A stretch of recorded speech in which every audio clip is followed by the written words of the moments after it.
Hello students, welcome to physics classes. आज class 12th physics chapters जो current electricity का chapter है, इस चैप्टर के आज 9वें लेक्चर में हम करंट इलेक्ट्रिसिटी में व्हीटस्टोन ब्रिज, व्हीटस्टोन सेतु, इसकी जो है इसके क्या सिद्धांत हैं, कार्यविधि क्या है, यह कब सुग्राही होता है तथा इससे संबंधित कुछ महत्वपूर्ण आंकिक प्रश्न, जिसमें कि ये आपका कॉन्सेप्ट क्लियर हो जाएगा कि व्हीटस्टोन सेतु एक्चुअल में किस तरह से हम लोग न्यूमेरिकल सॉल्व करने में प्रयोग करते हैं। तो सबसे पहले तो हम ये जानें कि व्हीटस्टोन ब्रिज है क्या और इसे व्हीटस्टोन ब्रिज कहते क्यों हैं। मध्यम कोट के प्रतिरोधों की सही माप या तुलना का सबसे उत्तम तरीका सर चार्ल्स व्हीटस्टोन ने 1843 में दिया। मध्यम कोट के प्रतिरोधों की सही माप या तुलना मतलब एग्जैक्ट मेजरमेंट के लिए जो है यह बनाया गया सर चार्ल्स व्हीटस्टोन द्वारा। और यह होता क्या है, यदि चार प्रतिरोधों P, Q, R और S को इस प्रकार जोड़ें कि ये चारों जो है एक समांतर चतुर्भुज की चारों भुजाओं को दर्शाएं तथा एक विकर्ण में सेल E तथा दूसरे विकर्ण में एक धारामापी G लगाएं, तो संतुलन की अवस्था में होता है P/Q बराबर R/S। अब इस फिगर से देखिए, यह जो है P, ये Q, ये R और ये S एक समांतर चतुर्भुज की भुजा में ये हो गए A, B, B, C, C, D और DA। अब एक इसका डायगोनल हुआ BD, ये B हुआ और ये D हुआ, दूसरा डायगोनल हुआ A और C। तो एक डायगोनल में A और C के बीच में एक सेल लगा दिया गया और दूसरे डायगोनल में जो विकर्ण है BD, इस BD में जो है एक गैल्वानोमीटर लगा दिया गया।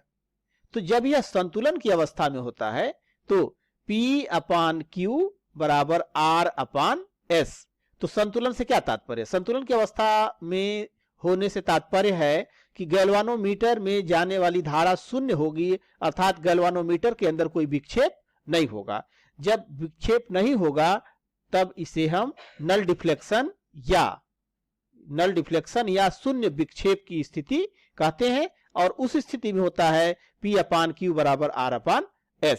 अब आप इसे प्रूफ कैसे करेंगे, तो अगर इस परिपथ में आप देखें तो बिंदु A पर, फिगर में बिंदु A पर धारा दो भागों में बट जाती है।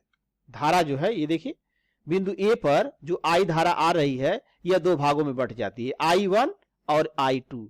I1 धारा P से होते हुए जब B पर पहुंचती है तो धारा का कुछ हिस्सा IG धारा जो है यह गैल्वानोमीटर की तरफ चला जाता है।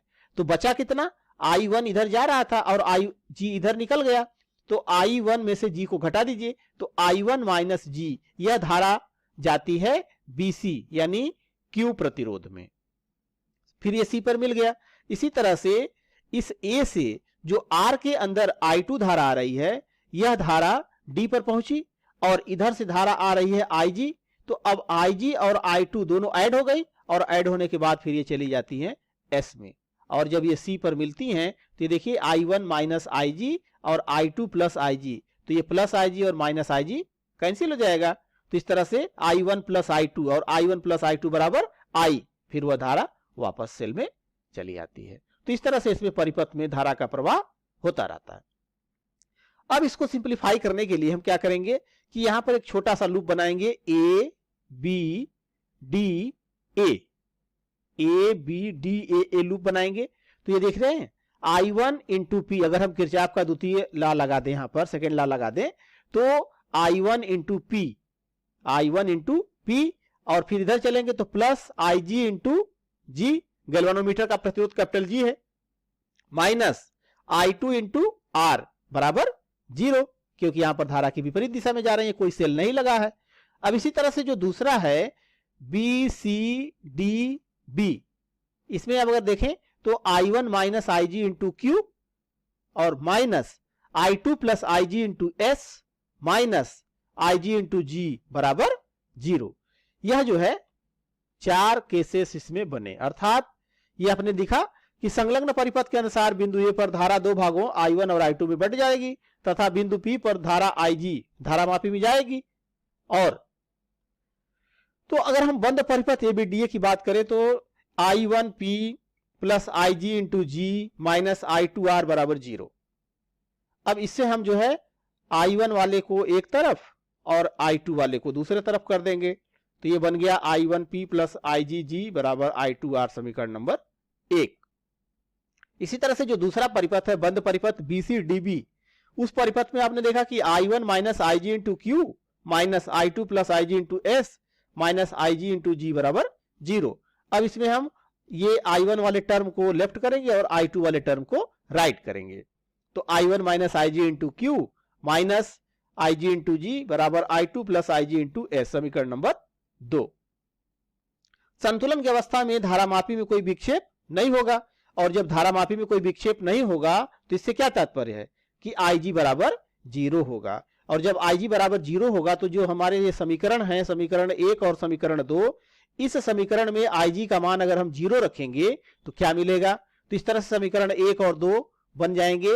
I1P प्लस IgG बराबर I2R है, तो IG की वैल्यू जब 0 रखेंगे यहां पर तो ये बन जाएगा I1P बराबर I2R, क्योंकि 0 इंटू जी करेंगे तो 0 हो गया, तो I1P बराबर I2R, इसको बना दिया समीकरण नंबर 3।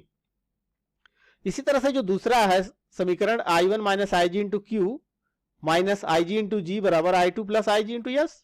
अब इसमें या इस IG की जगह पर 0, इस IG की जगह पर 0 और इस IG की जगह पर 0, तो ये क्या बना I1 इंटू क्यू बराबर I2 इंटू एस, समीकरण नंबर 4। समीकरण 3 और 4 से समीकरण 3 को समीकरण 4 से डिवाइड कर देते हैं, तो I1P अपान I1Q बराबर I2R अपान I2S। यह I1 से I1 कट जाएगा, I2 से I2 कट जाएगा, तो क्या मिलेगा P अपान Q बराबर R अपान S, समीकरण नंबर 5। और यही बैलेंस्ड कंडीशन होती है व्हीटस्टोन ब्रिज की। अब इसमें हम देखें अगर तो भुजा AB और BC जो P और Q प्रतिरोध वाला भुजा है, तो भुजा AB और BC को अनुपातिक भुजाएं कहते हैं। अनुपातिक भुजाएं क्यों? क्योंकि P अपान Q एक अनुपात के रूप में निकाला जाता है। जैसे दशमलव के एक स्थान तक निकालना है तो P और Q का अनुपात 1/10। अगर 2 अंक तक निकालना है तो P अपान Q बराबर 1/100। 3 तक निकालना, 3 अंक तक, तो P अपान Q बराबर 1/1000। इसीलिए AB और BC भुजा को अनुपातिक भुजाएं कहते हैं। AD जो कैपिटल R लगा हुआ है, इसमें प्रतिरोध बॉक्स लगा दिया जाता है या नॉन रेजिस्टेंस लगाया जाता है, इसीलिए इस भुजा को ज्ञात भुजा कहते हैं, नोन आर्म। और DC अज्ञात भुजा, अननोन आर्म, क्योंकि जिस तार का प्रतिरोध फाइंड करना होता है उसे जो अज्ञात भुजा DC है अर्थात S के जगह पर लगा देते हैं। अगर हम AC और BD जो दोनों डायगोनल हैं, इन दोनों डायगोनल में अगर इसकी स्थिति को आपस में इंटरचेंज कर देते हैं, इसकी स्थिति को आपस में इंटरचेंज कर देते हैं, तो इसके संतुलन की अवस्था पर कोई प्रभाव नहीं पड़ता है।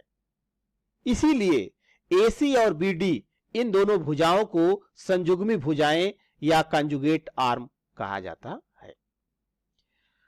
अब बात आती है इसकी सुग्राहिता की, तो सुग्राहिता होती क्या है?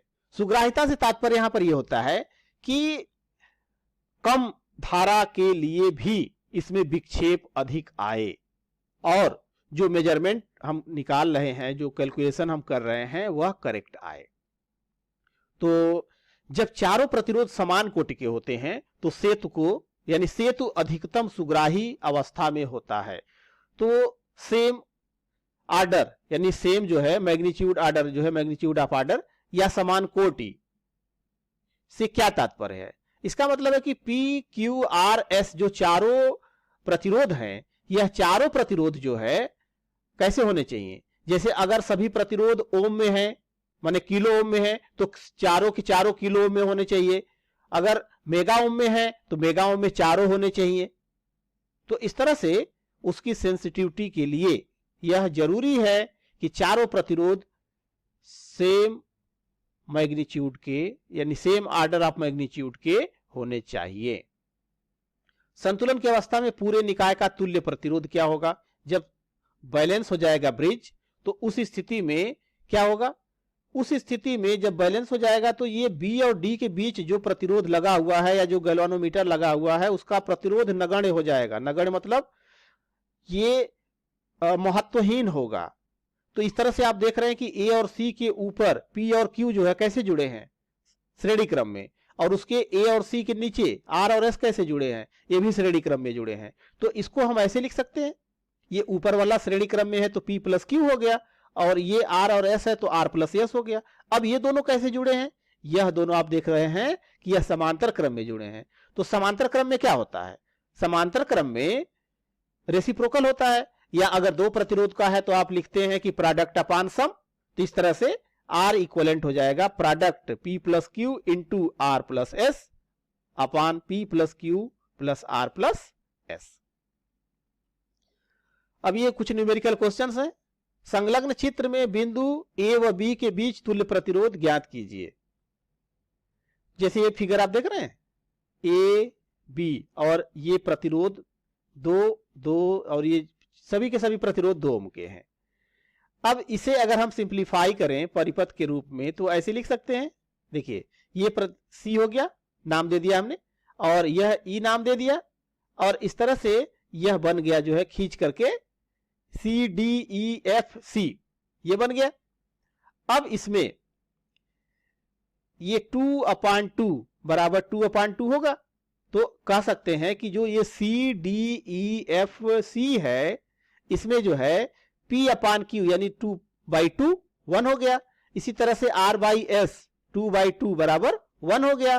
तो P अपान क्यू बराबर R अपान एस, अर्थात व्हीटस्टोन सेतु संतुलित अवस्था में है। तो जब संतुलित अवस्था में है तो जो DF में लगा हुआ प्रतिरोध है यह प्रतिरोध महत्वहीन है। तो जब महत्वहीन है तो इसका मतलब हो गया कि इसका जो CDEF है इसका जो प्रतिरोध होगा R इक्वलेंट यह P plus Q into R plus S upon P plus Q plus R plus S से यह सभी 2 ओम के हैं। तो 2 plus 2 into 2 plus 2 upon 2 plus 2 plus 2, तो इस तरह से ऊपर हो गया 4 गुणे 4 16 और नीचे हो गया 8, तो RC हो गया 2 ओम। अब ये बीच वाला जो है ये 2 ओम हो गया। अब ये तीनों प्रतिरोध कैसे हो गए, श्रेणी क्रम में हो गए। जब श्रेणी क्रम में हो गए तो सीधे सीधे जोड़ देंगे, तो RAB बराबर 2 प्लस 2 प्लस 2 यानी 6 ओम। तो ए और बी के बीच जो प्रतिरोध होगा वह 6 ओम का होगा। अब इस तरह ये क्वेश्चन जो है कंप्लीट हुआ, RAB बराबर 6 ओम। अब अगला क्वेश्चन है, ये फिगर दिया गया है। इस फिगर में दिया कि संलग्न चित्र में बिंदु ए व बी के बीच तुल्य प्रतिरोध ज्ञात कीजिए। यदि ए व बी के बीच 4 वोल्ट तथा 0.4 ओम की बैटरी जोड़ दें तो विभिन्न प्रतिरोधों में धाराएं ज्ञात कीजिए। तो इसमें आप क्या देख रहे हैं कि ये जो प्रतिरोध है चारों, इसे हम इस तरह से बना सकते हैं A C B D, और ये 3 ओम, ये 6 ओम, ये 2 ओम और ये 4 ओम। तो जब यह संतुलन की अवस्था में है तो P अपान क्यू यहां से क्या मिला, 3/6 बराबर 1/2, यहां से 2/4 मिला, R बाई एस यह भी 1/2 मिला, अर्थात P अपान क्यू बराबर R अपान एस ये मिला। तो आप क्या कहेंगे, ये कहेंगे ना कि व्हीटस्टोन सेतु संतुलित है। जब व्हीटस्टोन संतुलित अवस्था में है तो C और D के बीच में जो प्रतिरोध लगा हुआ है यह महत्वहीन होगा। जब यह महत्वहीन होगा उस स्थिति में R इक्वलेंट कितना होगा, R equivalent product upon sum से, तो P plus Q into R plus S upon P plus Q plus R plus S. तो ये 3 धन 6 गुणे 2 धन 4 और नीचे 3 धन 6 धन 2 धन 4, तो इस तरह से 6 3 18, ये 6 3 9 और 4 2 6, तो 9 गुणे 6/15, ये 3 से काट देंगे तो ये हो जाएगा 18/5 यानी 3.6 ओम। तो अब जो है ए जो इक्वलेंट है R इक्वलेंट, अर्थात इसका जो A और B के बीच का ये टोटल जो इक्वलेंट प्रतिरोध मिला है यह प्रतिरोध मिलेगा 3.6 ओम। अब ये कहा जा रहा है इस क्वेश्चन में कि अगर A और B के बीच में 4 वोल्ट की एक सप्लाई दे दी जाए, जिस जो सेल है उस सेल का आंतरिक प्रतिरोध 0.4 ओम है, तो I1 और I2 यानी दोनों ये प्रतिरोधों में बहने वाली धारा जो है ज्ञात करनी है। तो अगर ए व बी के बीच बैटरी जोड़ देते हैं तो ये कनेक्शन कुछ ऐसा हो गया। जब ये कनेक्शन ऐसा हो गया तो ए बी सी डी वाला ये जो प्रतिरोध है ये आपने निकाला था। तो इस सेल से जाने वाली जो धारा है वह कितनी होगी? जो प्रवाहित धारा है यह I बराबर E upon R plus R, total प्रतिरोध। तो E का मान है 4 और ये स्मॉल r का मान है 0.4 और ये कैपिटल R मिल गया है ऊपर से 3.6। तो इस तरह से हो गया 4/4 बराबर 1 एम्पियर। अब ए बी सिरे पर, ए और बी के सिरे पर जो विभवांतर होगा वह कितना होगा? तो भी ए बी बराबर E माइनस आई आर। इस बाहर वाले परिपथ में अगर हम देखें तो इसका आंतरिक प्रतिरोध 0.4 ओम है। तो भी ए बी बराबर E माइनस आई आर, और इससे जो है E का मान 4, I का मान 1 और R का मान 0.4, यानी ये आंतरिक प्रतिरोध वाला है तो 0.4 ये रख देंगे। तो इस तरह से 3.6 वोल्ट ये मिल जाएगा। अब जो है ए बी, यानी अगर हम ए सी बी की तरफ से चलें या फिर ए डी बी की तरफ से चलें, दोनों ही तरफ से चलने पर ए और बी के बीच का जो विभवांतर है वो बराबर है। तो I1 बराबर भी ए बी बटा आर ए सी बी, मतलब इस पथ का प्रतिरोध। तो यह श्रेणी क्रम में है, जब श्रेणी क्रम में है तो 3 ये और ये 6, 9 हो गया। तो भी ए बी बटा आर ए सी बी यानी 3.6 बटा 9, तो ये भाग दे देंगे, 9 चौको 36.4 एम्पियर। इसी तरह से I2, तो I2 बराबर भी ए बी बटा आर ए डी बी, यानी ये नीचे वाले। तो ये 2 ओम है और ये 4 ओम है, तो 4 2 6 हो गया और 3.6 को 6 से भाग दे देंगे तो 0.6 एम्पियर। तो इस तरह से इस 3 ओम में और 6 ओम में जो है 0.4 एम्पियर की धारा जाएगी, इस 2 ओम में और 4 ओम में 0.6 एम्पियर की धारा प्रवाहित होगी। और यह संतुलन की अवस्था में है, इसलिए यह बीच वाले में जो 10 ओम का प्रतिरोध है इसमें कोई धारा प्रवाहित नहीं होगी। क्वेश्चन नंबर 4, ये फिगर देख रहे हैं। अब इस फिगर में दिया गया है कि संलग्न चित्र में प्रत्येक प्रतिरोध 2 ओम का है, जैसा कि आप इस फिगर में देख रहे हैं।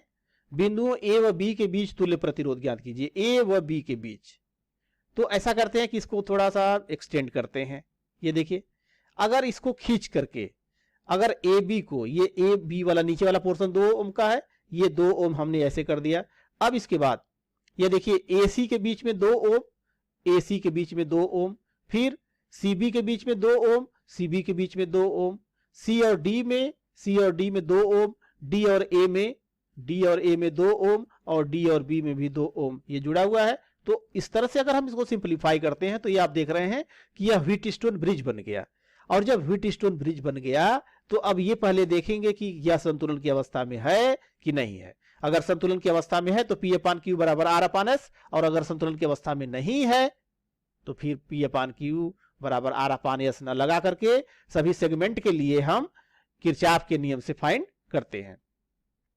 तो P अपान क्यू, ये P हो गया और ये Q हो गया और ये R और ये S हो गया। तो 2/2 बराबर 2/2 यानी P अपान क्यू बराबर R अपान S यहां दिया गया है, मिल गया। तो व्हीटस्टोन से तो कैसा होगा? संतुलित अवस्था में होगा। जब यह संतुलित अवस्था में होगा तो C और D के बीच का जो प्रतिरोध है, इस प्रतिरोध में कोई धारा का प्रवाह नहीं होगा। तो R इक्विवेलेंट कितना होगा? प्रोडक्ट अपान सम। तो ऊपर वाले दोनों प्रतिरोधों का प्रोडक्ट और सबका सम। तो इस तरह से हो जाएगा ये 2 + 2 × 2 + 2 और ये 2 + 2 + 2 + 2 यानी 16/8 यानी 2 ओम आ जाएगा। अब आप ये देख रहे हैं कि जो R इक्विवेलेंट मिला वह 2 ओम और नीचे वाला जो 2 ओम है इसके समांतर क्रम में जुड़े हैं। तो समांतर क्रम में जुड़े हैं तो तुल्य प्रतिरोध कितना होगा? RAB बराबर प्रोडक्ट अपान सम। तो 2 × 2/2 + 2 यानी 4/4 1 ओम, यानी इसका जो तुल्य प्रतिरोध होगा यह तुल्य प्रतिरोध 1 ओम होगा। क्वेश्चन नंबर 5, निम्न चित्र में दिखाया गया व्हीटस्टोन परिपथ संतुलित हो तो अज्ञात प्रतिरोध X का मान ज्ञात कीजिए। ये फिगर देखिए, ये 4 ओम है, ये 8 ओम है, ये 2 ओम है और ये X ओम है। अब ये कह रहा है कि अगर ये संतुलन की अवस्था में है तो उस स्थिति में X का मान निकालिए। तो संतुलन की अवस्था में अगर है तो आप क्या करेंगे? P अपान क्यू बराबर R अपान S। तो ये P कितना है? 4 ओम है, Q 8 है तो 4/8 हो गया बराबर 2/X। अब यहां से कितना हो जाएगा, x बराबर हो जाएगा 2 गुणे 8, यहाँ हम ऐसे काट भी सकते हैं, 4 एकम 4, 4 दूना 8, तो x बराबर 4 आ जाएगा, या इस तरह से कट के निकालते हैं तो यह जाएगा x बराबर 4 ओम। तो इसका जो मान है यह 4 ओम होगा। क्वेश्चन नंबर 6, एक व्हीटस्टोन सेतु में P, Q, R तथा S प्रतिरोध हैं, 4 प्रतिरोध जुड़े हैं, जिनका मान क्रमशः 4 ओम, 6 ओम, 8 ओम, 6 ओम है। सेतु को संतुलन की अवस्था में रखने हेतु 8 ओम के प्रतिरोध के सिरे पर कितना और प्रतिरोध जोड़ा जाए। ये फिगर जो देख रहे हैं, इस फिगर में ये 4, 6, 8 और 6 ओम दिया गया है। तो संतुलन की अवस्था होती है तो उस स्थिति में क्या होता है, P अपान Q बराबर R अपान S लगाना होता है, माने होता है यह। तो जब P अपान Q बराबर R अपान S होता है तो तभी यह बैलेंस होता है। तो जो प्रतिरोधों का अनुपात है वो तो बराबर होना चाहिए। तो मान लेते हैं कि जो ये 8 ओम का प्रतिरोध है, इस प्रतिरोध के सिरे पर हम जो है x ओम का जोड़ लेते हैं, ठीक है। तो सेतु संतुलन में है, तो P अपान Q बराबर R अपान S। तो इससे जो है माने ये मान लिया जाए ना कि ये पूरा AD वाला जो है यह x है, AD वाला पूरा x है। तो P अपान Q बराबर R अपान S, तो P का मान कितना है, 4 है, Q का मान 6 है, तो 4/6 R ये x हो गया और ये हो गया आपका 6। तो इस तरह से ये 6 से 6 कट गया, x बराबर आ जाएगा 4 ओम। अब यह प्रतिरोध श्रेणी समांतर क्रम में जोड़ा गया है। जब समांतर क्रम में जोड़ा गया है तो इसका मतलब हो गया कि प्रोडक्ट अपान सम, तो 8 इंटू R अपान 8 प्लस R बराबर 4 आना चाहिए। तो अब इसे मल्टीप्लाई कर लीजिए, 4 और ब्रैकेट में हो गया 8 प्लस R बराबर 8R ऊपर से। अब ये हो गया 8 चौको 32 और 4R बराबर 8R। 8R में से 4R को घटा दीजिए बराबर 32, तो 4R बराबर 32 यानी R बराबर 32/4 यानी 8 ओम।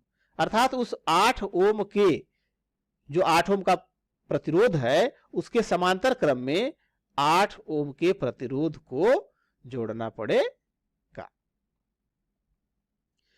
क्वेश्चन नंबर 7, संलग्न चित्र में संतुलित व्हीटस्टोन सेतु में अज्ञात प्रतिरोध R का मान ज्ञात कीजिए। ये फिगर देख रहे हैं, इस फिगर में यह 100 ओम है, यह 40 ओम है, यह 100 ओम है और यह 200 ओम है। इस 100 ओम के पैरेलल ये R जोड़ा गया है। अब यह कहा जा रहा है कि यह संतुलन की अवस्था में है। यह संतुलन की अवस्था में जब है तो इसका मतलब कि इसको मान लेते हैं कि यह x है, ठीक है, इसको मान लेते हैं कि यह पूरा जो है x है। तो x का मान निकाल लेते हैं और जब x का मान निकल जाएगा तो ये समांतर क्रम में है, समांतर क्रम में रूल लगा करके और फिर हम निकाल लेंगे। तो चलिए मान लेते हैं कि जो भुजा AB में जो तुल्य प्रतिरोध है वह x है, AB के बीच में यह तुल्य प्रतिरोध x है। तो सेतु संतुलन में है।